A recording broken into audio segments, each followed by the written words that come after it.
So please, go there. I think we're very proud that we were able to, within short order, kind of change that around, make it very public facing.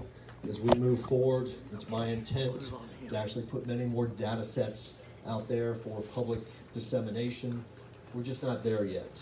You know, when we talk about the organization, and I think the team over here will tell you, you know, I came in and here's what I found. You have a great police department. You have outstanding men and women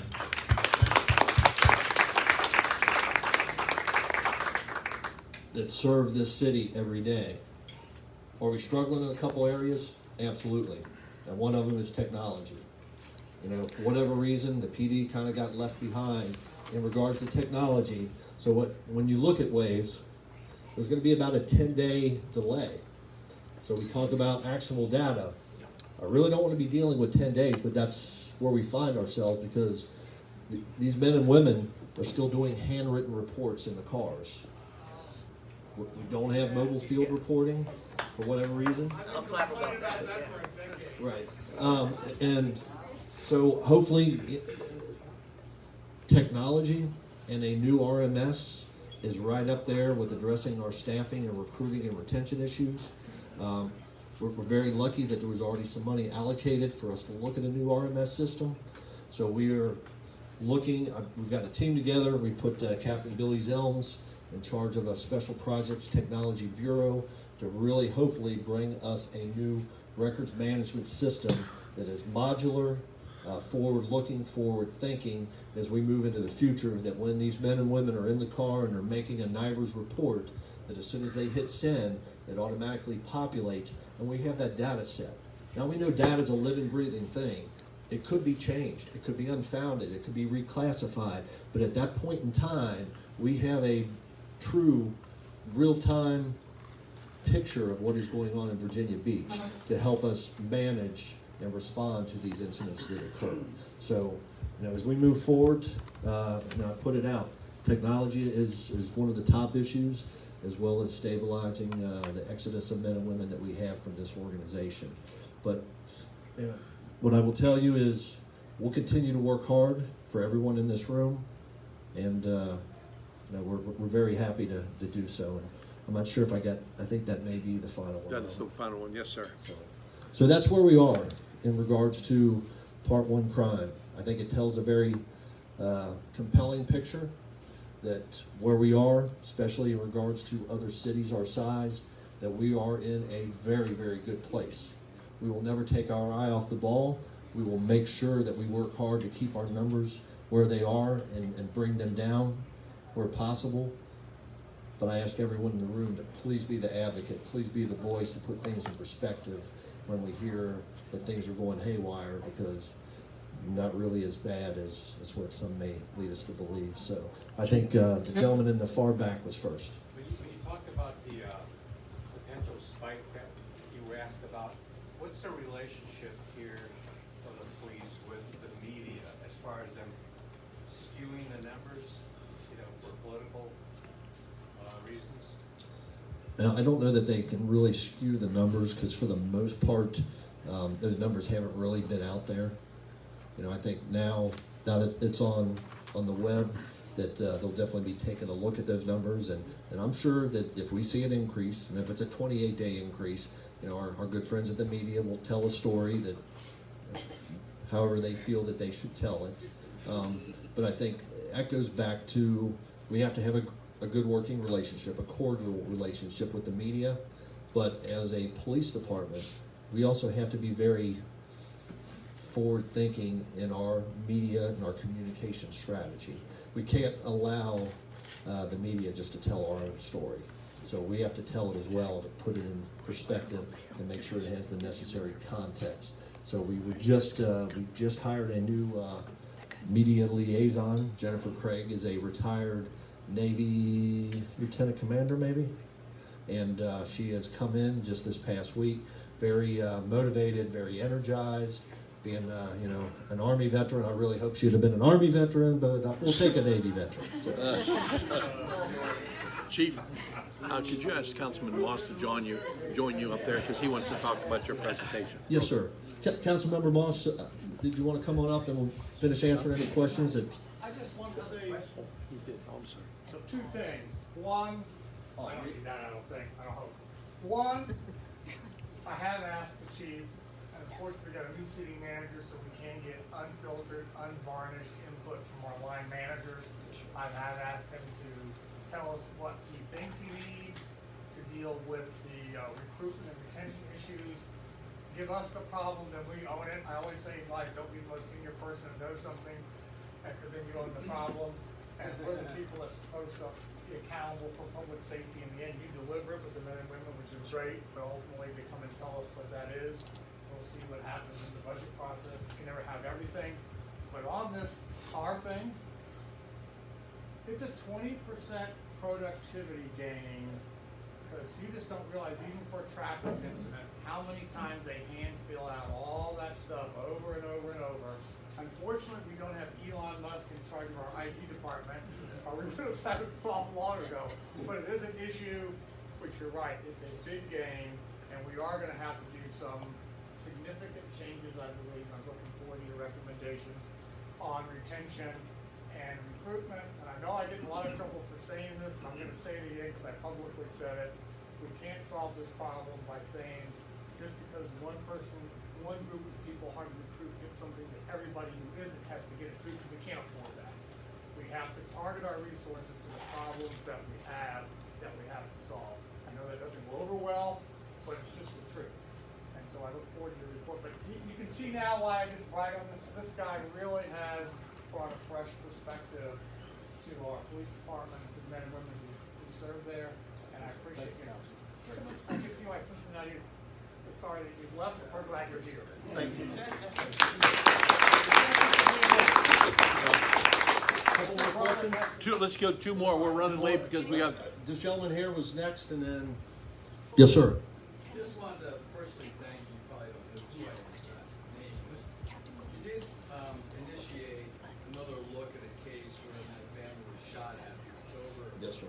I do appreciate that, but I do want to be fair, I want to say I appreciate all the statistics, but in my case, having my family shot at 5 times, the police did a woefully horrible job, and I'm still pursuing it.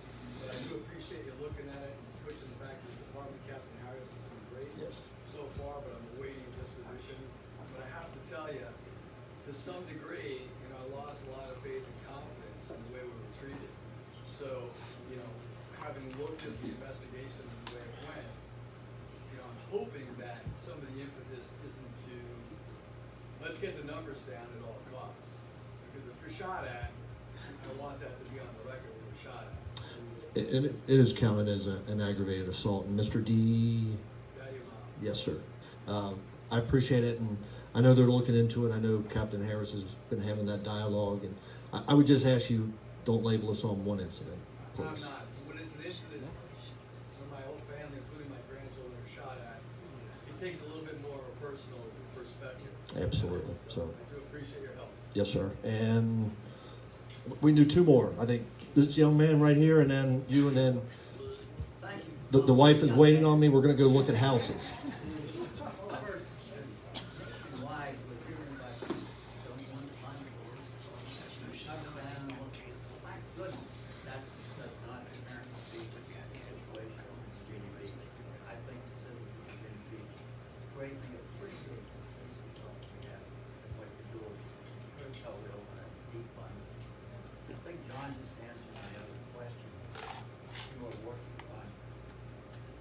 Fulfilling the number of people you feel should have within your department as it's laid out where you want it. I think John just addressed that. Yes, sir. I believe what we heard is Councilman Moss said he was going to resolve that for us. Is that? What I said was, they're gonna tell us what the problem is. And Okay. Right. Own it. Yeah. Okay. I think it's recorded. We'll have to go back and forth. But thank you, Councilman. Last question, sir. What are the numbers? How many police officers are we authorized versus how many do we have? Our authorized complement is 813 currently. We are probably, not including the recruits that are in the academy right now, we're probably about 100 officers short. We were down 92 when I presented, but we've since lost a few more. and we're struggling. It's for many reasons. We are trying to do a much better job of doing the exit interviews with our folks so we can really capture the data to understand why they're leaving. It's not one singular reason. Pay is always there. It has to do a lot of the national narrative and the anti-police sentiment is in these folks' mind, and they're leaving. One of the ones that is coming up quite a bit now that folks are leaving, and we're hearing it in our recruiting efforts, is whether we would lose qualified immunity. That not speak to, get into the politics of it, but what I can say factually is it is a recruiting impediment. That a lot of, we have officers that are leaving, and they are stating that they're leaving because they're worried about losing qualified immunity and what that could potentially do down the road with their family. We have officers that are talking about, completely separate accounts away from their family members because they're worried about what that could look like. So there's a lot of things weighing on the minds of our men and women that's just making it a challenge right now to recruit, hire, and retain. But it's not just Virginia Beach. It is a national problem. We'll see how it all plays out. So thank you all. Councilman, thank you very much.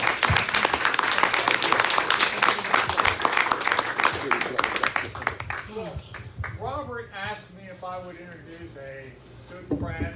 I know Jason there. Jason, who's running for Attorney General in the Republican convention /primary But I've always said the most important thing in life is always character. I don't care if you're, whatever job you do, whatever position you're seeking, whether it's PTA, housing, the character of an individual is what's most important. And is their word their bond? And do they share the fundamental values that this country's made us great? And I know many of you have heard Jason's story, so I'm not going to repeat it, but it is the American story. It is the story that everybody who, unless you're an American Indian and came over on the Bering Strait, every family's heritage has that story. People who came here with little, sometimes with nothing, and through multi-generations or one generations, worked their way through, personally accountable, and had a great story of personal and professional achievement. And Jason has that story. But he also has a record of accomplishment. He stands for what? Holding people accountable. He stands for limited government. And I was just watching a newsreel the other day, and it was an archival thing of John F. Kennedy's inaugural speech. And, he talks about pay any price, bear any burden. But the direct object of all that was, he said, in the defense of liberty. He didn't say in defense of government services. He said in the defense of liberty. And many people don't know that Abraham Lincoln, in all his speeches, the document that he most often spoke about was the Declaration of Independence, not the Constitution, because he talked about liberty. Because liberty is the purpose of government. And Jason is an advocate of personal liberty, which means public safety and your property, and that's why he's the right guy to be our next Attorney General.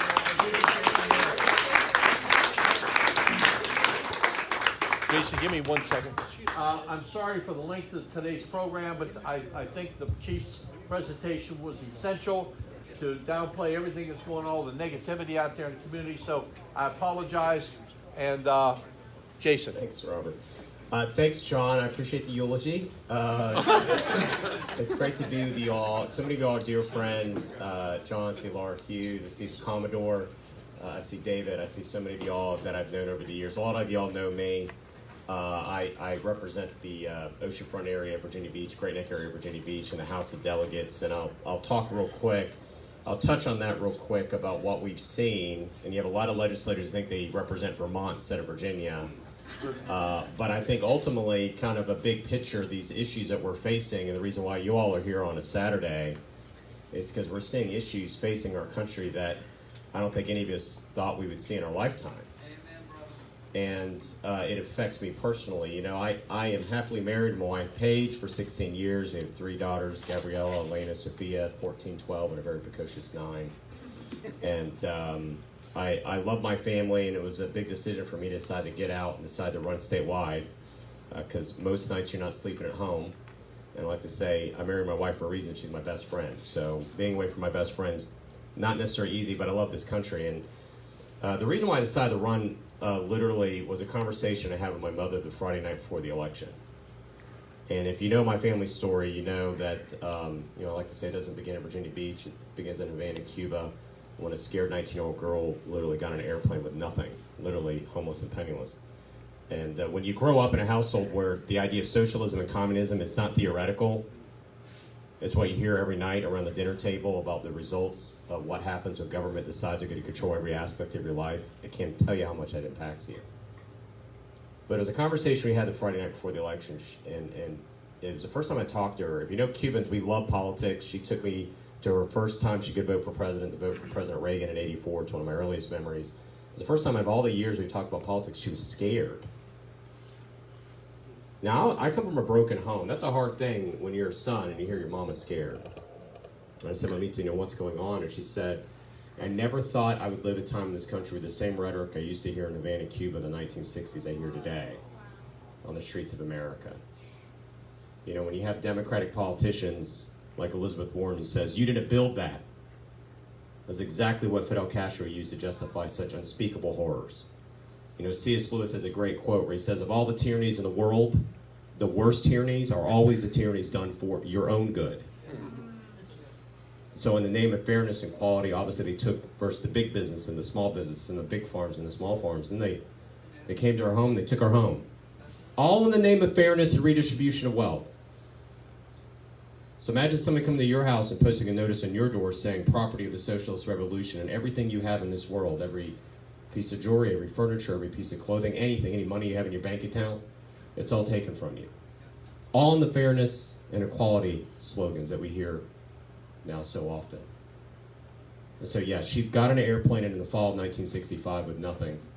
And almost 50 years to the day that she fled Cuba, she's able to vote for her son to represent her in the oldest democracy in the Western Hemisphere, the House of Delegates. That's what I like to call the American miracle. Now, I love to talk to young people. I love to speak at government classes, anytime I get in front of young people. And thank goodness we have great conservatives like Laura on the school board, because that's really where it begins. But I found that when you talk about American exceptionalism to young people, it's like a starving man in a desert who gets a glass of water. They don't hear it anymore. And I love to ask young people, why did my mom come here? She first immigrated from the United States to Spain. Obviously, English was not her first language. She wanted to come here, and she immigrated here and became a proud U.S. citizen here because she wanted to live in a country where the Bill of Rights and the Constitution stated her rights came from God and not some bureaucrat in Washington, D.C. Amen. That is the first document in recorded history, Constitution, that says we're going to empower the individual and not empower the state. And the result has been a flourishing unlike anything we've ever seen in the history of this world. But now, quite frankly, we have forgotten where we came from. You have close to 50% of young people say we should amend the First Amendment to ban speech we find offensive. So much for the free exchange of ideas and thoughts that are so desperately needed in a vibrant democracy. So that American miracle is being challenged unlike anything that we've ever seen before. And we've seen it in this General Assembly session. We've seen it in Richmond. You can't preserve the American miracle if you have a governor and you have people in Richmond that literally want to criminalize hundreds of thousands of Virginians all because of the type of firearm they want to use to defend themselves or their family. People that have never committed a felony or a crime in their life, suddenly, if the General Assembly had its way, they literally suddenly overnight become felons. And I like to say, and I love to tell young people, and I like to draw the illustration, that what separates us from most of the people that woke up on the planet this morning is that knock on the door. Right? You'll hear that. You're not nervous. You're not scared. But for most of the people who woke up this morning, I don't care if they're in Cuba, I don't care if they're in North Korea, I don't care if they're in China, they hear this. The powers that be are coming there because maybe you worship God in a manner the government disagrees with, or ISIS disagrees with, or you've spoken out against the government, or heavens forbid, you decided you wanted to be able to defend yourself and your family. Because she remembers at Bay of Pigs, the Cuban security forces showing up at the door of her house and doing that knock. because her uncle, my uncle, her brother, was an anti-Castro right. What was the first question they asked? Where are the firearms? You can't preserve the American miracle right now, and Paul did a great job, but our schools are closed. I co-patroned a bill to basically say the localities have to have school reopening. Of course, the Democrats completely gutted it. Delayed enactment, said it won't be effective till after July, and 1 day a week would somehow suffice.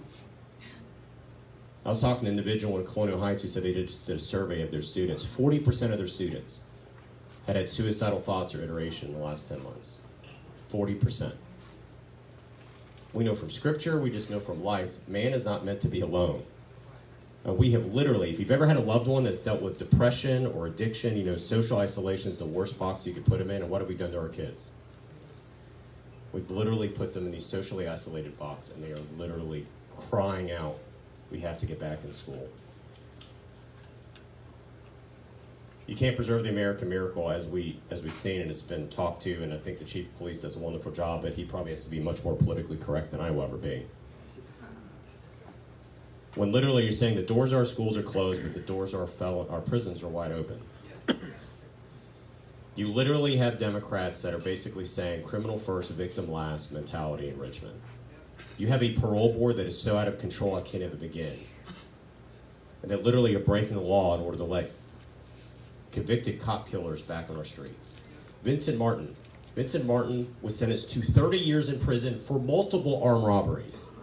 He gets out after only 6 years. So he should already be in prison. He's back on the street. He's out not even a year.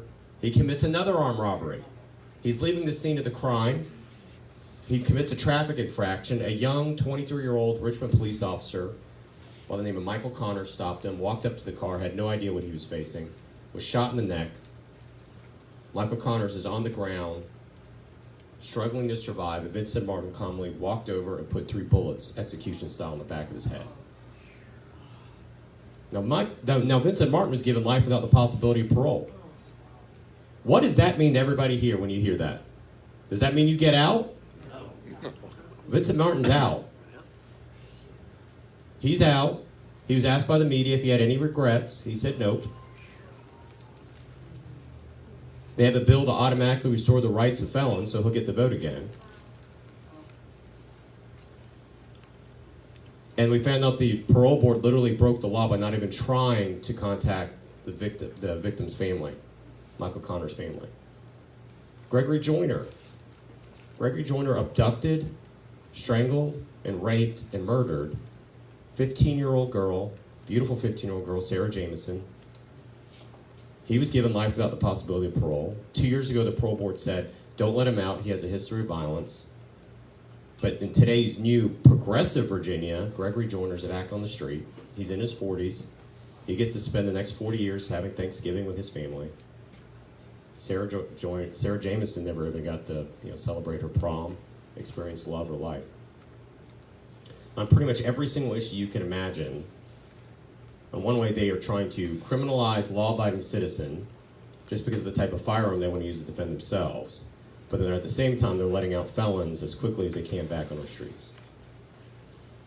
And so if you want to talk about what's one of your priorities as Attorney General, it's been my priority as a prosecutor, then it was my priority as a delegate, and as your Attorney General is essentially saying, if you're a violent criminal, if you do the crime, you do the time. And to show you what misplaced priorities this Attorney General has, if you really want to lower gun violence, you go after the criminals that use guns in violent crimes and you get them off the street. Project Exile, which is a great program, a couple years ago, started in the late 90s. I'm old enough to remember when Richmond was the murder capital of America. And it said if you use a gun in the commission of a felony, you get a 5-year mandatory minimum. Shockingly enough, not shocking to me, gun violence actually went down. So up until this year, gun ownership in America has almost doubled in the last 20 years, but gun violence has been on a 20-year downward trajectory. Why? Because people like George Allen instituted abolition of parole and got violent criminals off our streets. Well north of 80% of violent crimes done by repeat offenders. So before George Allen got into office, if you were convicted of rape for 20 years for rape, you'd be served on average 1/4 of your sentence. Is that pro-woman? But But now all these rules are quickly changing. And so we know life without the possibility of parole in Virginia doesn't mean that anymore. And I think part of your job as Attorney General is somebody who's a prosecutor. I was on the 3rd precinct, which is always a lot of fun down here in Virginia Beach. But you also have this whole scale war on police, really. They mentioned qualified immunity. I have a dear friend, 15 plus years in the Virginia Beach Police Department. He says, I'm getting out. That's one of the biggest reasons. He says, I don't feel, because of the way the media is, that anybody really has their back anymore. He doesn't even know what he wants to do. All his life he's wanted to be a cop. And his wife has finally convinced him, get out, because it's only going to get worse, not better. So what you're doing is the good cops are getting out, and the bad cops who can't do anything else with their lives are going to stay. But qualified immunity is nothing but de facto defunding police. That's all it is. Every single Democrat member in Richmond voted for it. Every single one. Even though police chiefs, the Fraternal Order of Police, everybody was begging them, do not vote for this. They all voted for it.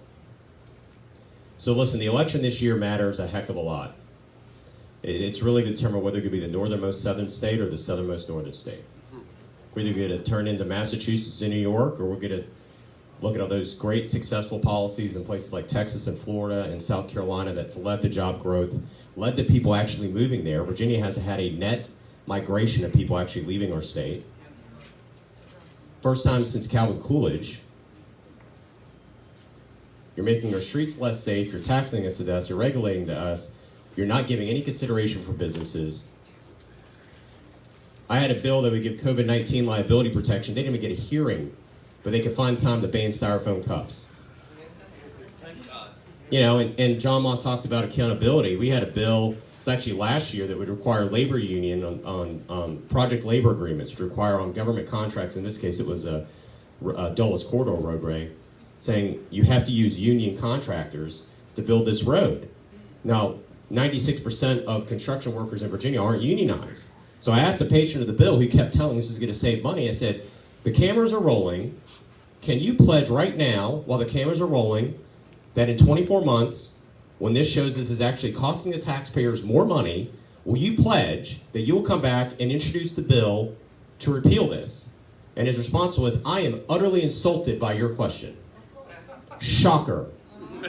And John knows this as well. Holding people in government accountable, when people in the real world, I don't care if it's the military, I know the Commodore would say that, in the military, you hold people accountable. In business, you hold people accountable. Somehow in government, it's all about your intentions and never the results, right? So listen, the stakes are high this year. I don't know what form we're going to have. It was originally going to be a convention in Lynchburg. Now here it's going to be an unassembled convention. I'm not sure. But I know this. I know one thing we have to reject as people that love liberty and love this Constitution. We have to reject apathy. And we have to reject discouragement, because a lot of people, particularly since November, are discouraged. And that American miracle, that's unlike anything we've ever seen in the history of this world, is worth preserving. And so if you want to be part of my team, if you want to be, I call them freedom builders, my team in the back, Clark Kilgore, we'll have a way for me to stay in touch with you. Just sign up. A lot of you also can go to my website, jasonmiyares.com, MIYARES.com. But listen, I'm excited about this year too. Winston Churchill said, Americans always do the right thing after they've exhausted all other options. I know Virginians are going to do the right thing this year because they don't want us to turn to Vermont. They don't want us to turn to Massachusetts. I know they're going to get involved. So I'm going to ask you to stand with me. Appreciate so much your all's patience by listening to me. I'm a Johnny Cash fan, but I normally don't dress all in black. I do have a funeral I have to go into. So I wish I could stay and visit with you guys, but I'm going to have to leave in just a minute. But a real honor. Robert, thanks for having me. Thanks for being patient. Thanks, guys. God bless.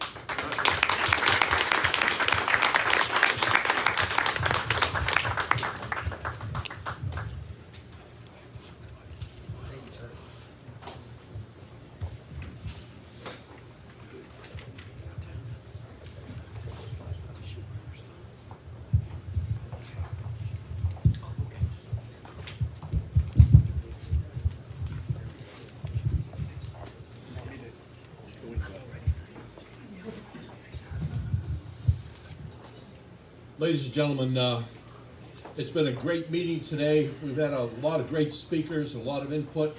Right now, we would like to give everybody a brief moment, those candidates who are here, 2 minutes to give us an update on your candidacy, and then as soon as they're finished, we're going to do a new thing that we're starting today.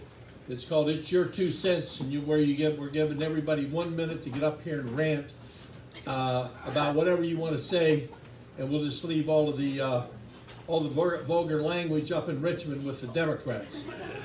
So at this point in time, who do we have here that's running, that would like to come up and speak on behalf of a candidate? Laura Hughes.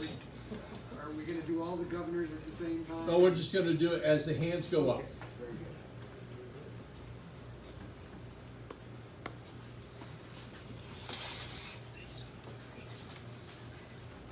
Well, to piggyback on Delegate Miares, I've actually heard that story from his mother, and it'll bring tears to your eyes. And I'm up here today speaking for Tim Anderson. So while conservatives for years have been fighting to preserve our Second Amendment right, and rightfully so, we need to do that, and I think it's well known that Tim is a fan of the Second Amendment, especially since he teaches the concealed carry classes and owns a gun shop. One of the biggest threats right now, in addition to that, is the infringement on our First Amendment right. The government has shut down churches, has shut down schools, has made it difficult to assemble, and the woke mob just 4 years ago praised Elizabeth Warren.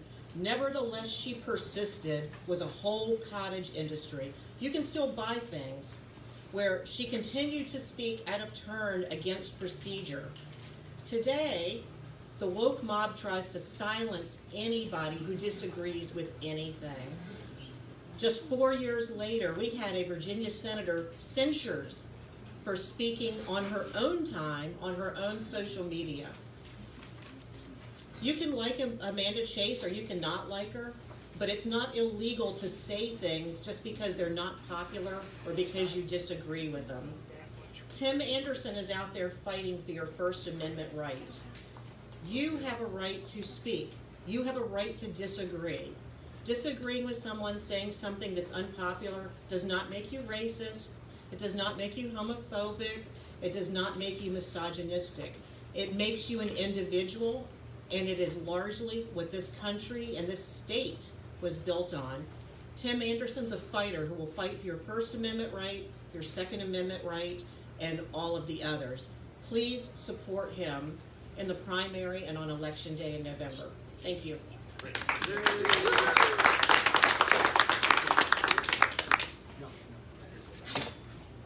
Who's next?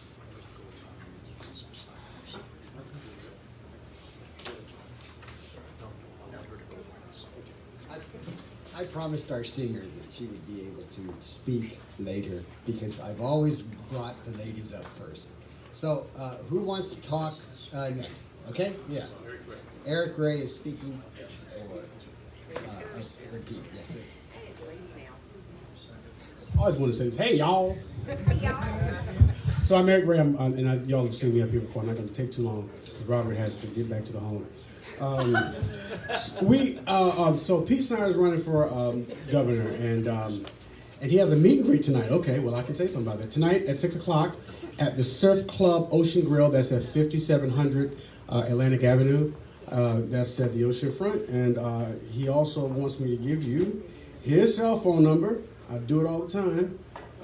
So many Pete's on my phone. Peter Pinocchio. He's on 703-399-9548.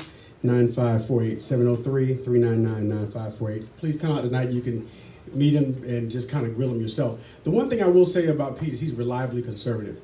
You don't have to sit there and wonder about his. Hey, how you doing today? You don't have to wonder about his ties to China. You don't have to wonder about all kinds of things about Pete. You know, the thing is that you're going to hear a lot of people come up and they're going to say, yeah, la, la, la, la, la, la, la. That's fine. At the end of the day, it's about what they do. And you have to judge a person by not what they say, but the actions that they've done. What have they done? Pete Snyder has been reliably conservative. You don't have to wonder about his conservatism. You don't have to wonder about what he's going to do as governor. A lady said to me this morning at a breakfast, it was really funny. I guess they were out in some forum, and the lady said, he looked at Youngkin and said,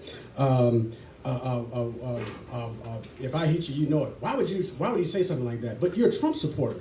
So if Trump says it, would it be okay? Or, and so she looked at me with a blank stare. I said, that's the kind of governor I want in Virginia.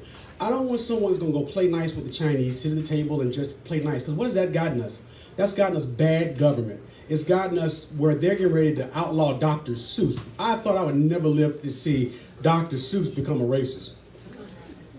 So what I'm saying is that we got to cancel this cancel culture, and canceling that cancel culture is not electing people that we've always elected. They've had great people. But at the end of the day, we can't cut deals with these people. You're talking to a whole different set of people who have a whole agenda in mind. If you're sitting at the table, it's kind of like what they said. And I know Robert probably knows this joke. It's like you're the lamb sitting at the table with the wolf, and then you wonder who's for dinner. That's us. All right, vote for Pete Snyder. Come out tonight at 6 o'clock, and we would love to have you. And we'd love to have your support at whatever this convention that they're going to have. What time does it start? It's at 6 o'clock, and let me say it one more time. Let me hold up here. Yeah, it's at Surf Club Ocean Grill. We got a lot of people coming, but we still want to invite everyone else because we've been inviting people because of this tyrannical government and restrictions. But you're more than welcome to come out. That's 6700 Atlantic Avenue. 57. Well, I can't see that far. That's a 5. I'm sorry. 5700 Atlantic Avenue. So please come out. Let's win. Let's win. Let's take back Virginia to be the great place that it once was. And let's be open for business in the schools. Thank you very much.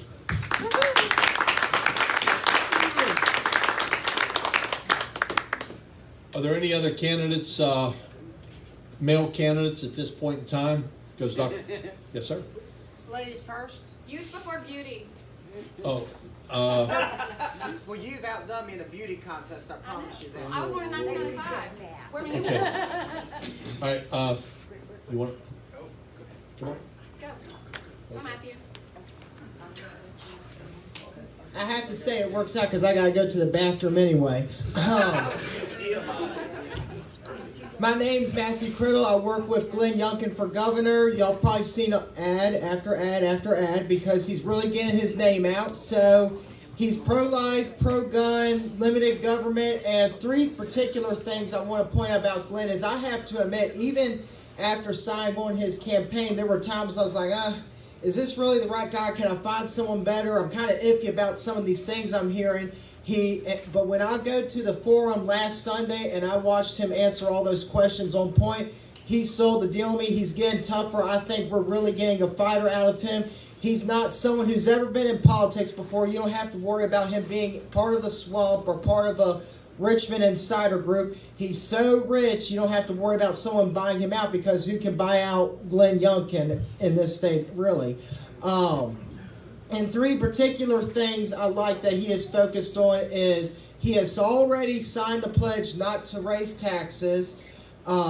He has started an election integrity force, which isn't something he's waiting until he's governor to start. He has already begun it, and that includes having a photo ID to vote. You have to have a matched signature with your mail-in ballot. And I think, don't quote me on this, but I'm pretty sure, and I hope I'm right when I say this because it's a really good idea, is let's get rid of all this bull crap of election months and let's go back to an election day like the Constitution says. 3rd thing, having a little brain fart. That's okay. All right, so there's the 3rd thing. Having a little Joe Biden moment here. You'll have to forgive me. So be sure. Well, the thing. But anyway, make sure you check out Glenn. I trust him. I think we got a really good candidate about him.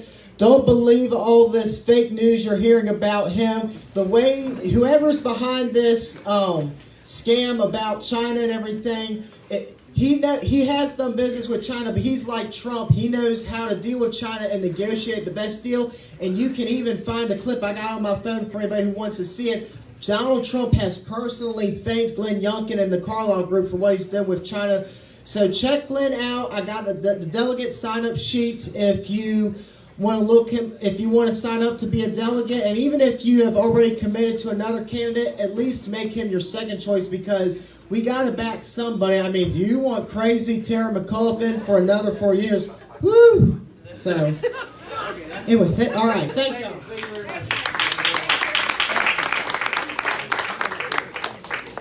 Yes, sir.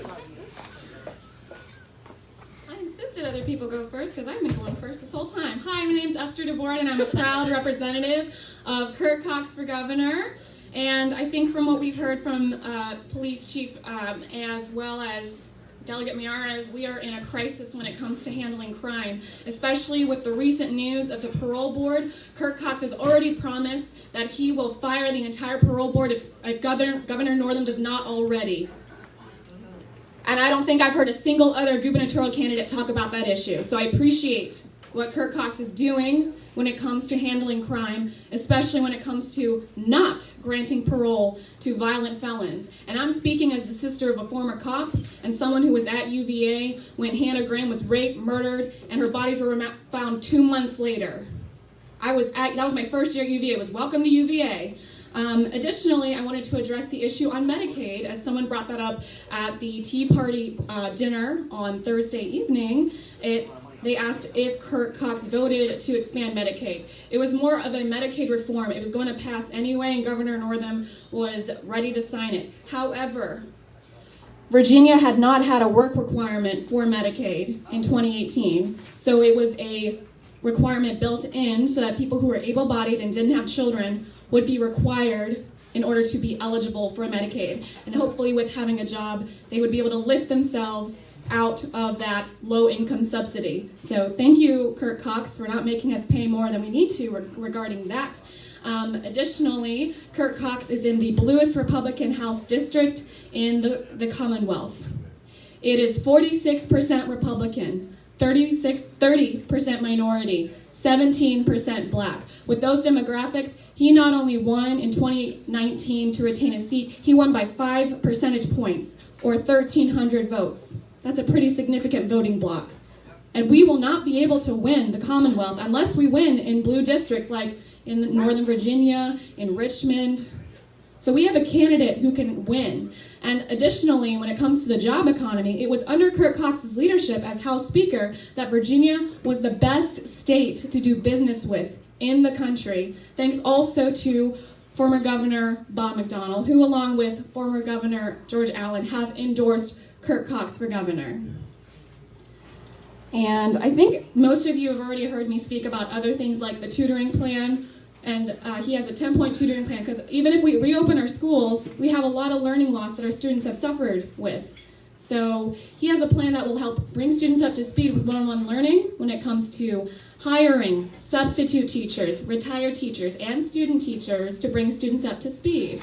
And Kurt Cox will be coming in the area, I believe, on the 13th here actually at Moms Around 1. He would have been here sooner, but thanks to Governor Blackface, the special session was lasting a lot longer than we wanted it to. So he was keeping our lovely delegate in Richmond. But anyway, I'm going long. Thank you for your time. We have a sign-up sheet if anyone's interested. And did anyone want to ask questions while I still am on the floor? Let's hear it for him. Okay. Thank you so much. Any other candidates? In the interest of our First Amendment, Kenneth, over here, could you stand up, please, so everybody can see? A former member of the Virginia Beach Human Rights Commission, and those of us who believe in the First Amendment believe that we have the right to believe and say what we think. He did, and for that he got removed from the Human Rights Commission because he was opposed to homosexuality, and he stated it, and that's a great thing about this country. You can believe how you believe, and they removed him from Human Rights Commission because he stated that publicly. Something's wrong. Thank you for showing up this morning. Okay, now real quickly, I'd like for our officers of the Tidewater Libertarian Party to please stand up. Dr. Duke. Bill Duke's our vice chair. Elaine? Elaine Feckedy is our treasurer. And Ron Axel over here is our secretary. P.D. Browder is right now in South Carolina. She's probably watching live streaming. Membership. Oh, membership. I'm sorry, membership. Secretary. And yeah. And he's old. And I'm old. Yep. Bill was going to give a presentation today on the Mars fossil thing, but we're really running long, so we're going to have to maybe do a live streaming of that. So, Jack, I'm sorry, Jack. Yeah, please hi. introduce yourself, Jack. Hi, I'm Jack Feckedy. I'm the Assistant Youth Director for the Tidewater Libertarian Party and also Robert's handler. Yes. And Dagny's pooper scooper. No, Come on. I'm not saying that. And Dagny's pooper scooper. Yeah. Thank you. And, Thank you. And have you been able to talk your sister into joining? She already has joined. Thank you very much. Okay. Thank you. I'm already We're successful. going to do our very first ever. It's your 2 cents. Who would like to come up first? Me. Oh no. Okay, we got to time this. Okay. 2 things. One is that I think more people should join the national and the state Libertarian Party from our group. We need to do this. All right? So that others won't accuse us of being strictly Republican. Now, the other thing, and this is very important, I have done this once before at the Tea Party, and I'm putting myself out on a limb, I suppose, but I have every confidence when I tell you, as a geologist, you know I'm a former sedimentary geologist, they're not talking about these rocks on Mars. They're talking about the success, the wonderful success of the Perseverance rover, but they're not talking about the rocks because it's true that you have to be careful what you say and not cause widespread panic. And extraordinary claims require extraordinary evidence. The Perseverance rover right now is traveling over and smashing fossils. They're everywhere. The whole thing, the whole terrain around it is littered with lacustrine stromatolites. And I will be happy to show everyone the photographic evidence of this. These are formations made by algae in shallow water. Anyway, I'll show you some pictures of this after this meeting adjourns. And if I'm wrong, I guess I have to eat a hat or something like that. But anyway, no, they're not talking about it because they're waiting for biochemical confirmation. There you go. Thank you, Dr. Duke. Who is next? I'll go. Laura. Keep it clean.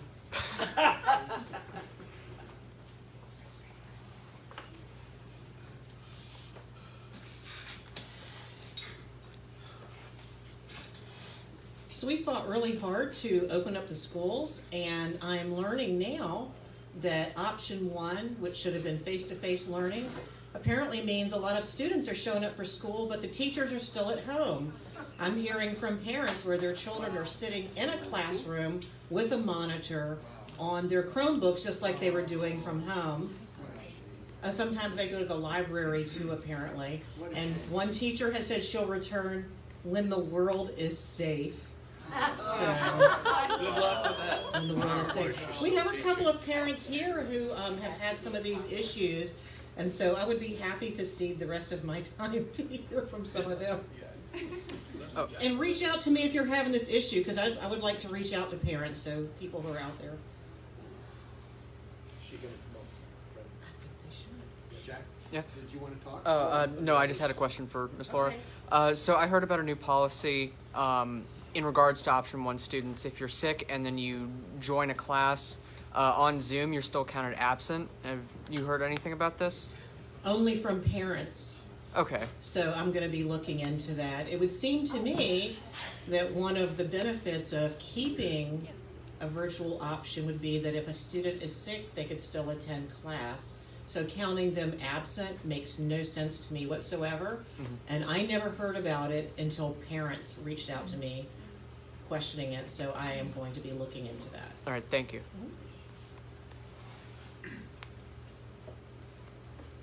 Who's next? Oh, Rich, okay.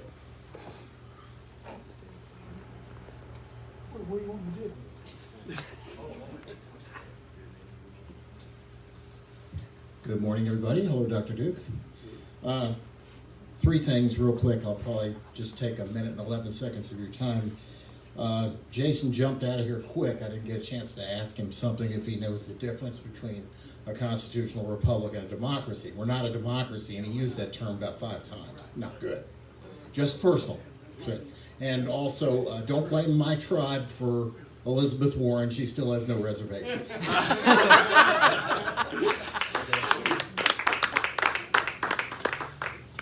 Okay.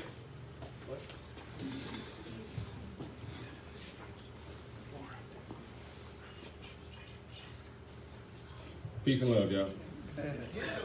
Pardon my attire. I was actually on my way to the gym, and I decided to stop by briefly to see what this was about. And all I want to say is,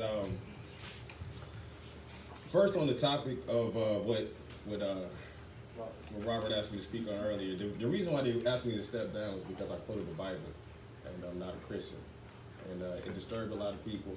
So I encourage all of you, if you do believe in the words of the Bible like myself, regardless of our religious beliefs, then let's enforce the faith and the religion of everybody and promote what Jesus taught. And then the other thing I want to say is on the subject of defunding the police, if you look around the room, there's not a lot of people in here that really have the issues with the police that advocate to defund the police. And the reason why a lot of people are advocating to defund the police is not so much that they're against the police. It's more so just that the funds need to be reinvested into other areas around education, around other things to help people understand what's going on. Because when I look at this root word up here, it says one nation under God. It's important to understand that nation is inclusive of all nationalities, and black and white is not a nationality. And that's one of the reasons why a lot of people are out of touch and don't really get involved politically, because I can speak on behalf of my people, which consists of the human race. A lot of us don't like being called black. A lot of us really have an issue with that, being called Negroes, blacks, colors. And we look at black and white people as the colored folks. Because they all colored people. They promote colored stuff, like blue district, red district, black people, white people. That's all colored stuff, and it's all colorable law to us. So we just should focus on human rights for all. There's only one race, the human race. And we got to learn to love instead of hate and live by the principles. Last thing I got, then I'm going to get ready to get out of here because I do got to go work out. But I see over here the part of your principle. I just want to advocate the principles of love, truth, peace, freedom, and justice, as they are universal principles that apply to everyone. And if you want to know who we are the Moors. A lot of people heard about the Moors. Our nationality is Moorish Americans. We're here to uplift all of humanity. And many of us would love to get involved and get active, but you got to stop calling us black people. So I'm out. Peace and love. I love y'all.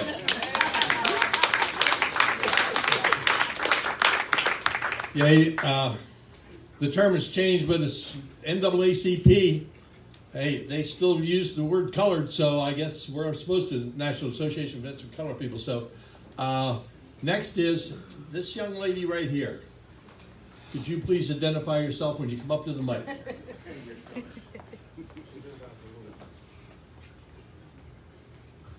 I'm Joy Brown. I'm a local attorney here in the area, and I'm a mother of 2 high school students. I'm a mother of 2 students who attend Virginia Beach Public Schools. I chose option 1, assuming that when all of the metrics got to wherever they were supposed to be, that my kids would be able to go back face to face.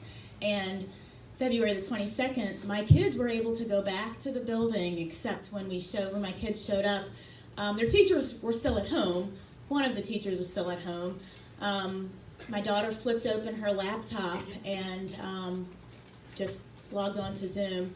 In the second one of her other classes, her teacher was standing in person, so that was face-to-face option 1 like she chose, except the teacher told her that she had to actually log on to Zoom and do the class via Zoom, although the teacher was about 10 feet in front of her. So that is the option 1 that my child has chosen.